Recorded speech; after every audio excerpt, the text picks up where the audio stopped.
बदलापूर लैंगिक अत्याचार प्रकरणानं राज्य ढवळून निघालंय। शाळकरी मुली शाळेतच सुरक्षित नसल्याचं कटू वास्तव या प्रकरणानं समोर आणलं।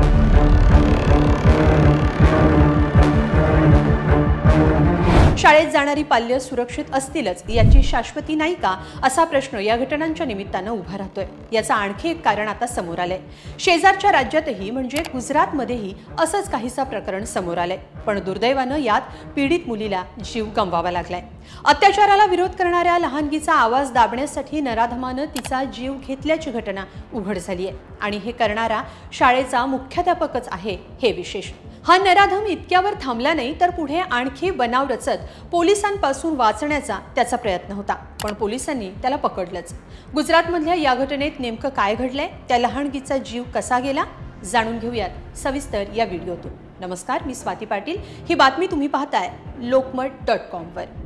त्या चिमुकलीचं वय अवघं 6 वर्ष। पहिलीच्या वर्गात ती शिकत होती। ज्या शाळेत ती शिकत होती त्याच सरकारी शाळेच्या मुख्याध्यापकानंच या लहानगीचा आवाज दाबण्यासाठी जीव घेतल्याची धक्कादायक घटना समोर आली आहे। विशेष म्हणजे त्यानं दिवसभर मुलीचा मृतदेह स्वतःच्या गाडीत ठेवला होता। पण मग हे सगळं प्रकरण उघड कसं झालं, ती मुलगी त्याच्या गाडीत आलीच कशी, पाहूया। गुजरातमधल्या दाहोड तालुक्यातल्या सरकारी शाळेत ही चिमुकली पहिलीच्या वर्गात शिकत होती। तो दिवस होता 19 सप्टेंबर। सकाळी 10 ते 10:15 ची वेळ होती। पीडित मुलगी शाळेत जाण्यासाठी उभी होती। त्याच वेळी मुख्याध्यापक गोविंद नट याची गाडी तिथून निघाली होती। ते देखील शाळेत जात असल्यानं मुख्याध्यापकाच्या म्हणण्यानुसार त्या लहानगीला तिच्या आईनं त्यांच्या सोबत पाठवलं, पण संध्याकाळी 5 वाजून गेले तरी मुलगी घरी परतली नाही। शेवटी मुलीचा शोध घ्यायला सुरुवात झाली। मुलगी शाळा सुटूनही घरी न आल्यामुळे हवालदिल झालेल्या पालकांनी पोलिसात तक्रार दाखल केली। पोलिसांनी तातडीनं तपास सुरू केला। संध्याकाळी शाळेच्या आवारात झुडपात या चिमुकलीचा मृतदेह सापडला। सिंगवाड तालुक्यातल्या तोरानी गावात ही सरकारी शाळा आहे। पोलिसी खाक्या दाखवल्यावर आरोपी मुख्याध्यापक गोविंद नट यांना आपला गुन्हा कबूल केला, पण त्या दिवसभरात काय घडलं होतं तेही जाणून घेऊया। त्या दिवशी सकाळी ही मुलगी शाळेत जाण्यासाठी आरोपी गोविंदच्या गाडीत बसली, पण ती कधीच शाळेत पोहोचलीच नाही, कारण रस्त्यात असतानाच आरोपी गोविंदनं या मुलीवर अत्याचार करण्याचा प्रयत्न केला। पण मुलीनं आरडाओरडा करायला सुरुवात केली। आपण पकडले जाऊ या भीतीनं या नराधमानं मुलीला गप्प करण्यासाठी तिची गळा दाबून हत्या केली। त्यानंतर चिमुकलीचा मृतदेह दिवसभर गाडीत ठेवून आरोपी गोविंद नेहमीप्रमाणे शाळेत गेला आणि रोजसारखी सगळी कामं केली। मुलीच्या मृतदेहाची विल्हेवाट लावण्याआधी त्यानं शाळा सुटल्यानंतर मुलीच्या चपला वर्गाच्या बाहेर ठेवल्या आणि दप्तर वर्गात ठेवलं, जेणेकरून मुलगी शाळेतून गायब झाली हा बनाव त्याला करता येईल। नंतर शाळेच्या आवाराच्या झुडपात पीडित मुलीचा मृतदेह त्यानं फेकून दिला आणि तिथून तो बाहेर पडला। इकडे मुलगी घरी परतली नाही म्हणून मुलीच्या पालकांनी शोध सुरू केला होता। आरोपी गोविंदनं आधी पीडित मुलीचा मृतदेह शाळेच्या आवारात फेकला आणि नंतर मुलीच्या पालकांसोबतच मुलीला शोधण्याचं नाटक करण्यासाठी तो हजर झाला। पोलिसांनी सर्वांकडे मुलीबाबत विचारणा केली होती। नराधम मुख्याध्यापकानं पोलिसांची दिशाभूल करण्याचाही यावेळी प्रयत्न केला। त्यानं पोलिसांना सांगितलं की शाळेतल्या एका शिक्षकाचा त्याला संध्याकाळी फोन आला होता। मुलगी बेपत्ता झाल्याचं त्यानंच आपल्याला सांगितलं असा दावा या मुख्याध्यापकानं केला।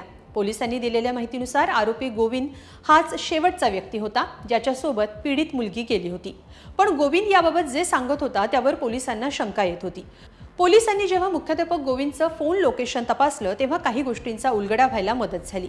पोलिसांनी जेव्हा त्याच्याकडे चौकशी केली तेव्हा आरोपी गोविंदनं पोलिसांना सांगितलं की तो 5 वाजता शाळेतून निघाला, पण त्याच्या फोनच्या लोकेशननुसार तो 6 वाजून गेले तरी शाळेतच होता। तर दुसरीकडे शाळेतल्या मुलांकडे चौकशी केल्यावर जी बाब समोर आली होती ती सुद्धा धक्कादायक होती, कारण एका लहान मुलानं पोलिसांना सांगितलं की पीडित मुलीला त्यानं त्या दिवशी मुख्याध्यापकांच्या गाडीत झोपलेलं पाहिलं होतं। या सगळ्यावरून एक गोष्ट स्पष्ट झाली की त्या दिवशी आरोपी गोविंद सोबत गाडीत बसलेली मुलगी शाळेत कधी पोहोचलीच नाही। पण आपण मुलीला शाळेत सोडलं, पण त्यानंतर ती कुठे गेली याबाबत माहिती नसल्याचं आधी आरोपी गोविंदनं सांगितलं, पण नंतर गुन्ह्याची कबुली दिली। या संदर्भात दाहोदचे पोलीस अधीक्षक राजदीप सिंह झाला यांनी सविस्तर माहिती दिली। या प्रकरणाची 10 वेगवेगळ्या पोलीस पथकांनी सविस्तर चौकशी केल्यानंतर काही बाबी आम्हाला स्पष्ट झाल्या। यानुसार ती मुलगी शेवटची शाळेच्या मुख्याध्यापकांसोबतच दिसली होती हे नक्की होतं।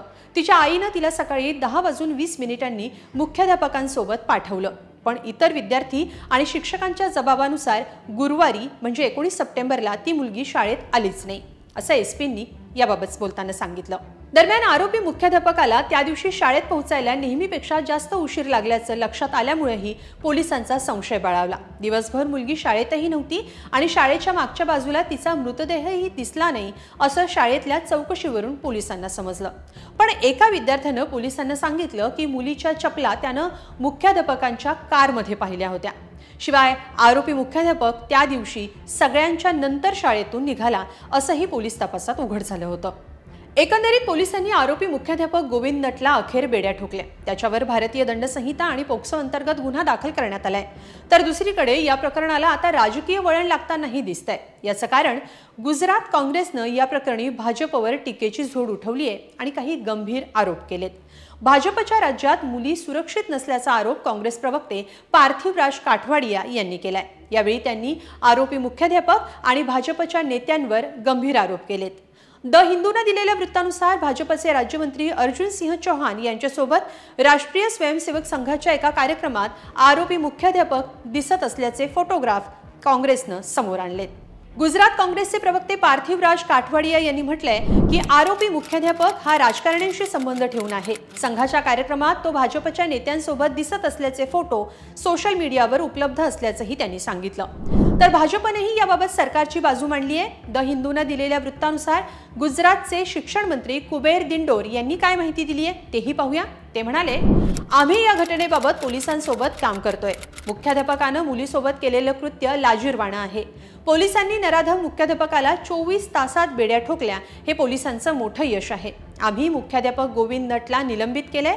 पीडितेला तात्काळ न्याय मिळावा यासाठी या केसचा खटला फास्ट ट्रॅक कोर्टात चालवण्याचा आम्ही प्रयत्न करणार आहोत असं शिक्षण मंत्री दिंडोर यांनी सांगितलंय। शाळेत जायला घरातून निघालेली मुलगी शाळेत तर पोहोचलीच नाही, पण नराधम गोविंदमुळे तिला हे जग मात्र सोडावं लागलं।